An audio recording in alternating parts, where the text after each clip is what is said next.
Oke, welcome back to my channel. Semoga sehat dan sukses terus buat kalian semua yang sudah subscribe dan like video ini. Dan buat teman-teman di rumah yang dalam keadaan kurang enak badan atau dalam keadaan sakit, saya doain cepat sembuh, teman-teman.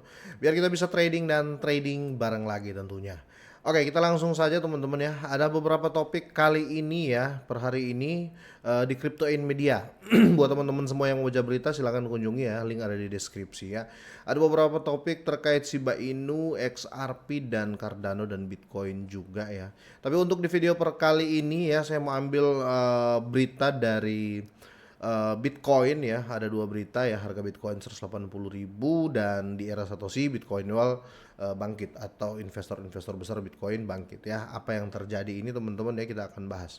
Tapi seperti biasa ya, tetap Dior buat kalian semuanya, do your own research, gunakan uang Anda sebijak-bijak mungkin, tetap pakai uang dingin dan selalu mencari berita pembanding ya.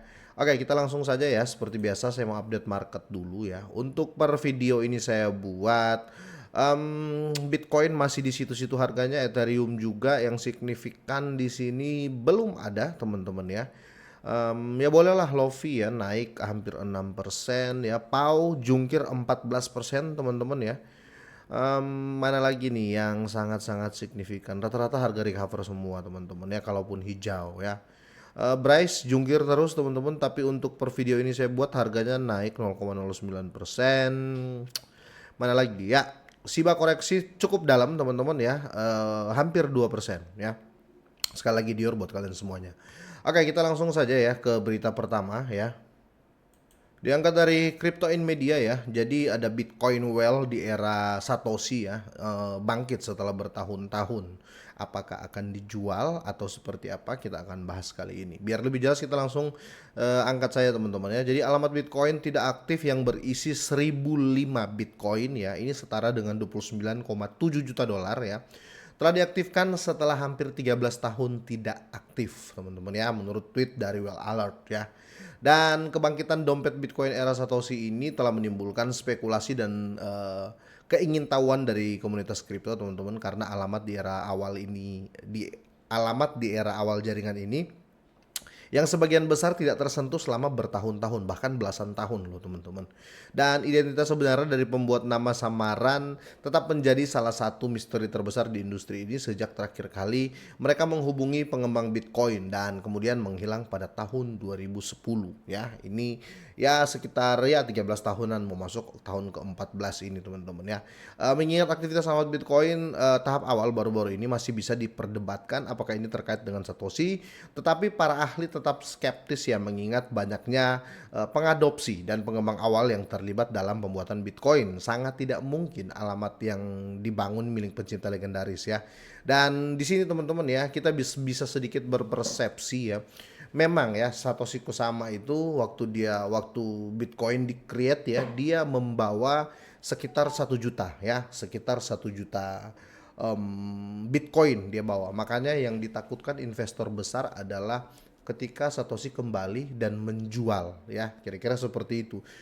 Makanya perusahaan-perusahaan besar teman-teman, mereka kalau mau borong itu banyak ya. Kalau mereka cuma hanya borong sedikit Bitcoin teman-teman, ketika Satoshi datang dan ngedam ya, itu bisa ngefek ya buat mereka, buat perusahaan besar ya. Makanya perusahaan besar seperti BlackRock dan lain-lain, mereka itu nanti kalau ETF-nya disetujui teman-teman, mereka ngambilnya itu pasti banyak sekali teman-teman ya. Oke, identitas sebenarnya dari pembuat nama samaran tetap menjadi salah satu misteri ya di industri kripto. Dan di sini alamat cryptocurrency yang tidak aktif ini terutama dari tahap awal koin ya, kemunculan kembali setelah bertahun-tahun tidak aktif dapat membingungkan ya. Penggerak yang umum adalah keinginan untuk memanfaatkan pasar. Tapi kalau memanfaatkan pasar, kenapa dia nggak keluar di 2021 sih, itu sih.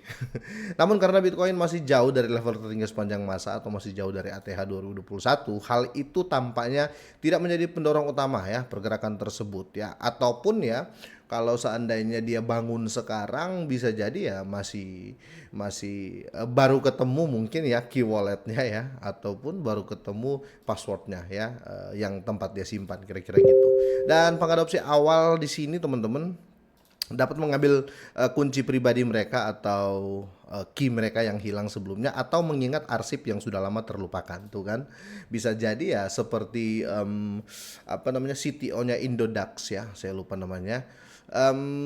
Dulu waktu ICO-nya apa namanya, IPO sorry ya, waktu IPO-nya si Ethereum ya, dia sempat beli Ethereum itu dengan $150 kalau saya nggak salah, dan dia dapat sekitar berapa Ethereum ya, baru ketemu kuncinya di emailnya yang lama, akhirnya sekarang dia punya 500 Ethereum ya, kayak kayak gitu ya. Jadi ada dua kemungkinan ya, tapi kemungkinan pertama ini kayaknya enggak deh ya, kalau dibilang ini Satoshi bukan.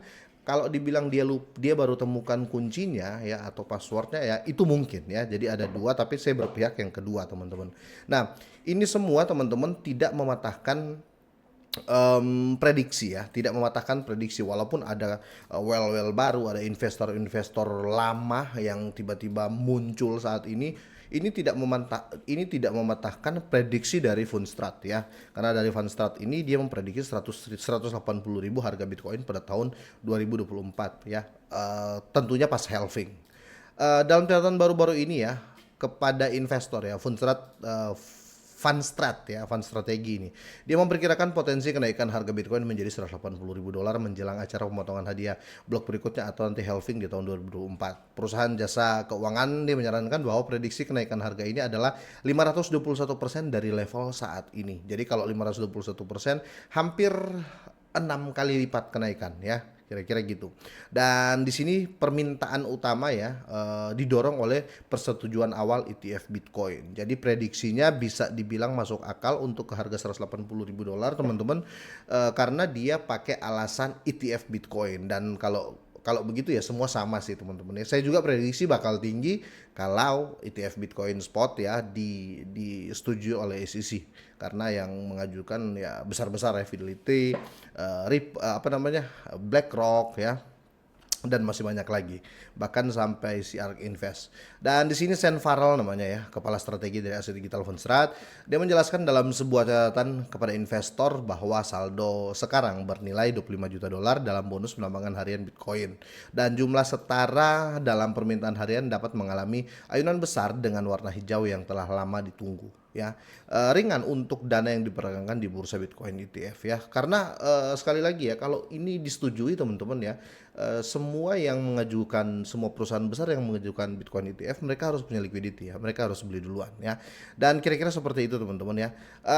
Kita lompat saja, namun pengesahan Bitcoin ETF spot memungkinkan manipulasi yang mirip ya dengan tuduhan terkait ETF logam mulia atau emas ya, seperti gold, silver, ETF Bitcoin yang didukung secara fisik diharapkan dapat meningkatkan adopsi dan harga kripto, tapi kemungkinan ya atau memungkinkan untuk meniru gold dan silver ya, dengan mengizinkan tuas pasokan Bitcoin dianggap aktif untuk mengelola posisi berjangka atau pasokannya atau pasaknya teman-teman ya.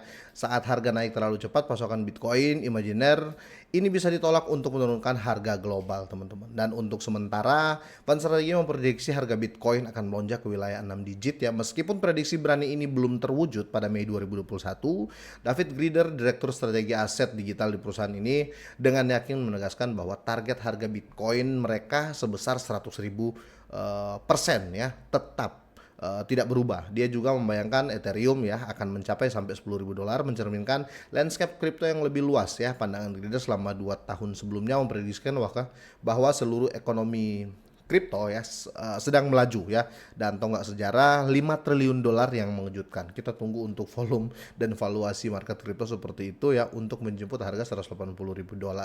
Kalau saya, semua bisa terjadi ya untuk Bitcoin, semua itu bisa terjadi untuk di Bitcoin teman-teman ya.